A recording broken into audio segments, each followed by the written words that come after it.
Hi, second grade. We are going to go over lesson 6-7, which is practice subtracting.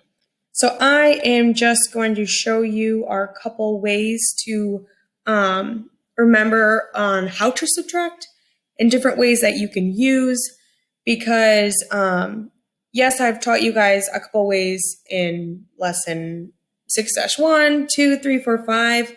But I just want to go over these again because I know subtracting is difficult, especially with two-digit numbers when you need to regroup and it gets confusing. So I just want to go over our two ways that you can subtract two-digit numbers and so that you guys have this extra practice. So I took this from the book and it says, oh no, I didn't do it. So our first way is to break apart our numbers if you want to subtract like that. So that means taking apart the smaller number and making it easier to subtract. Or another way is to line up the numbers by place value. So that is just regrouping. And then another way is that you can always check your work by using addition. So remember we did that in our last lesson. So I'm going to go ahead and do these problems and I'm going to show you a couple ways again on how to use subtraction, and then we are going to be all set. So our first problem is 67 minus 45. So I am going to break apart these numbers because I'm going to use the first way right now. So 45, if we broke it apart, you would look at the ones place, which is the number 5, and then the tens place, which is the number 4. So you would break it apart by tens and ones. So we'd have 40 because there's 40. There's 4 tens and 45. And then there are 5 ones. So you can even break apart the number 40 into 20 and 20 if 40 is too hard for you. So now we are going to do 67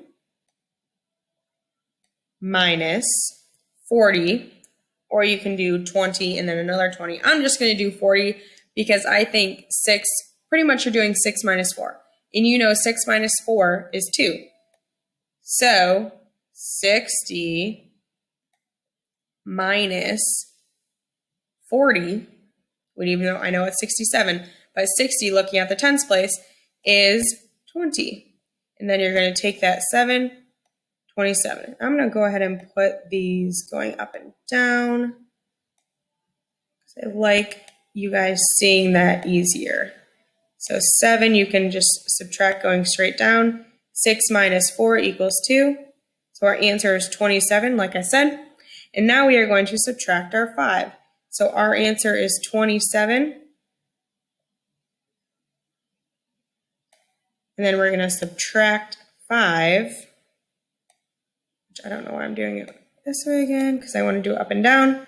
So 27 minus 5. So pretty much you're just subtracting 7 minus 5, and 7 minus 5 is 2. And then you're going to carry down that 2, because 2 minus 0 equals 2. So our answer is 22. I know that was a lot in that problem. Remember, you can always pause the video and you can just keep practicing by breaking apart numbers to make it easier for you to figure out your subtraction problem. So I'm going to go ahead and use our other way, which is lining up the numbers by place value, so by tens and ones, and then regrouping. Now I'm going to do that on our next problem, and then I'm going to use addition to check our work, which I highly recommend because sometimes problems get hard. And when you check with addition, you make sure that you got the correct answer, especially if you have a test. Definitely using addition to check your work will make sure that you have the correct answer on your test. So I highly recommend that. So our problem is 38 minus 24. So I am going to line up our problem.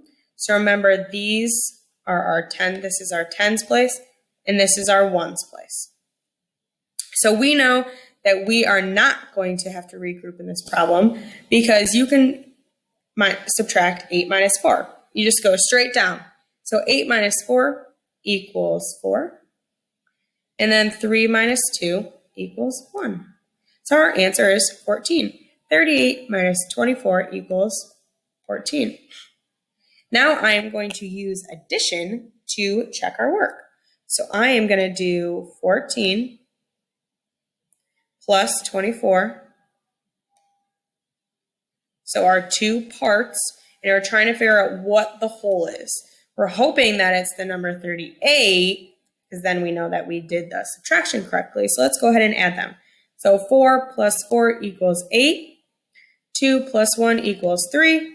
And look at that. We did the subtraction correctly.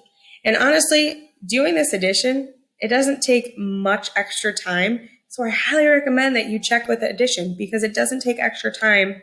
Yeah, it takes a little extra time, but not bad, so that you know that you got the correct answer.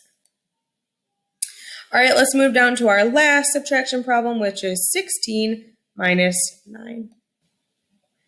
And we know that we are going to have to regroup in this problem because 6 is not greater than 9.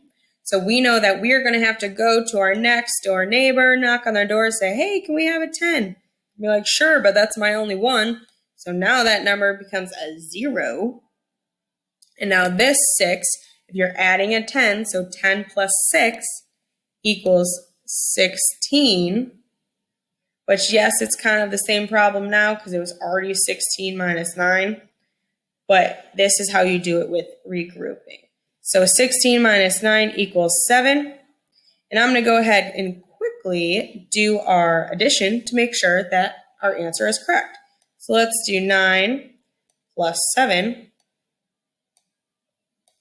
And I know 9 plus 7. Remember, you can always draw it out. Do dots. Do 9 dots over here. And do 7 dots over here and then count them all together. So 9 plus 7 I know is 16. So we know that our answer is correct for the subtraction problem. So these were just a couple ways to remind you guys on how to subtract. You can break numbers apart. You can use addition. You're going to be regrouping, putting them in their place value, so the 10s in 1's place, to be able to subtract. I hope these skills helped you guys with your subtraction path.